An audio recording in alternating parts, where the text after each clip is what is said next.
Em novembro de 2019, faltavam 2 minutos para o Flamengo perder a final da Libertadores. O River Plate vencia por 1-0 em Lima, no Peru. 38 anos de espera ameaçavam virar mais uma decepção. E então aconteceu o que ninguém esperava. Não uma vez, duas. Mas essa história não começa em Lima. Ela começa 6 meses antes, num aeroporto do Rio de Janeiro, quando um português desembarcou com uma promessa que parecia arrogância. No Flamengo também vou triunfar.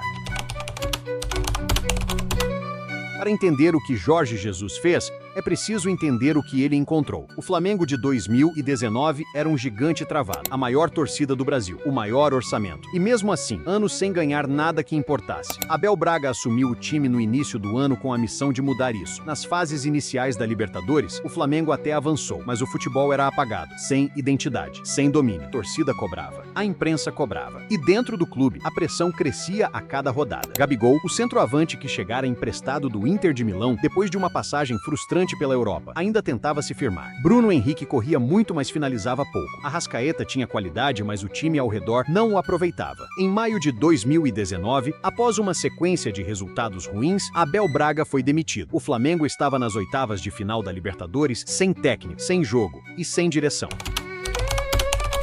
Parecia arrogância. Na verdade, era método. Jesus chegou ao Flamengo com um sistema tático claro. Pressão alta, saída de bola pelo goleiro, laterais como meio-campistas e um pressing que o futebol sul-americano nunca tinha visto com tanta intensidade. Nas primeiras semanas de treino, os jogadores não entendiam o que ele pedia. A intensidade era diferente, o nível de exigência era diferente, o vocabulário era diferente. Mas algo começou a mudar. Contratar um treinador estrangeiro nunca foi tradição no futebol brasileiro. O orgulho nacional sempre falou mais alto. Mas o Flamengo estava sem opções e sem tempo. E alguém dentro do clube lembrou de um português que havia feito algo parecido no Sporting de Lisboa. Um treinador obsessivo, detalhista, que transformava elencos medianos em máquinas de jogar futebol. Jorge Jesus tinha 64 anos. Nunca havia treinado fora de Portugal. Não falava uma palavra de português brasileiro. Quando desembarcou no Rio, a recepção foi fria. A imprensa duvidou. A torcida esperou. E ele disse algo que ninguém esqueceu. Onde eu chego, triunfo.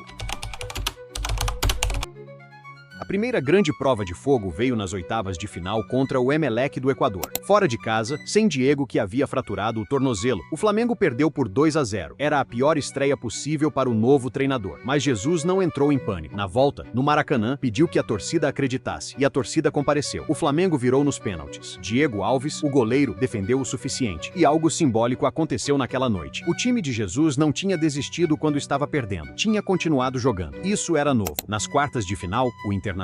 2 jogos, domínio total. Bruno Henrique, que sob Abel mal aparecia, marcou 3 gols nas 2 partidas. O sistema de Jesus encontrou o melhor de cada jogador. E então vieram as semifinais contra o Grêmio. O primeiro jogo fora. 3 gols anulados, pressão enorme, empate no final. No segundo jogo, no Maracanã, o Flamengo deu um show. Gabigol, Arrascaeta e Bruno Henrique fizeram a festa. 5-0. Depois de 38 anos, o Flamengo estava numa final de Libertadores. A cidade do Rio parou.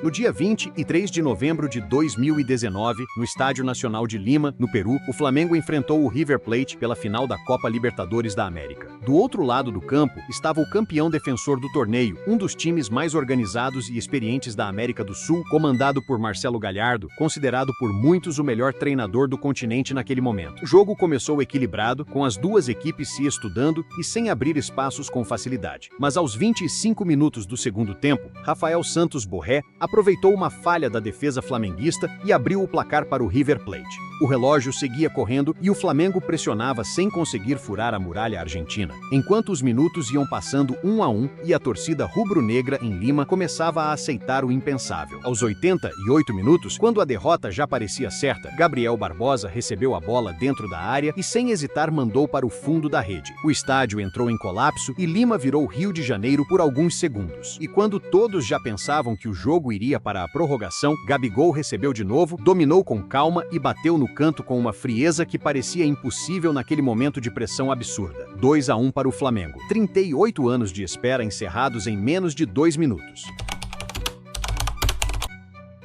Jorge Jesus ficou no Flamengo por apenas uma temporada antes de retornar a Portugal em 2020, mas o que ele deixou para trás foi muito maior do que uma taça ou um título no currículo do clube. Ele deixou uma mentalidade, a prova concreta de que o futebol brasileiro era capaz de absorver ideias e métodos de fora sem perder a sua própria essência. Gabigol se tornou um ídolo eterno da torcida. Bruno Henrique descobriu o melhor futebol de toda a sua carreira. E uma geração inteira de flamenguistas aprendeu o que significa jogar sem medo, até o último segundo, não importa o placar. A Libertadores de 2019 não foi apenas a conquista de um clube. Foi a noite em que um português que poucos conheciam provou para o Brasil inteiro que tinha razão.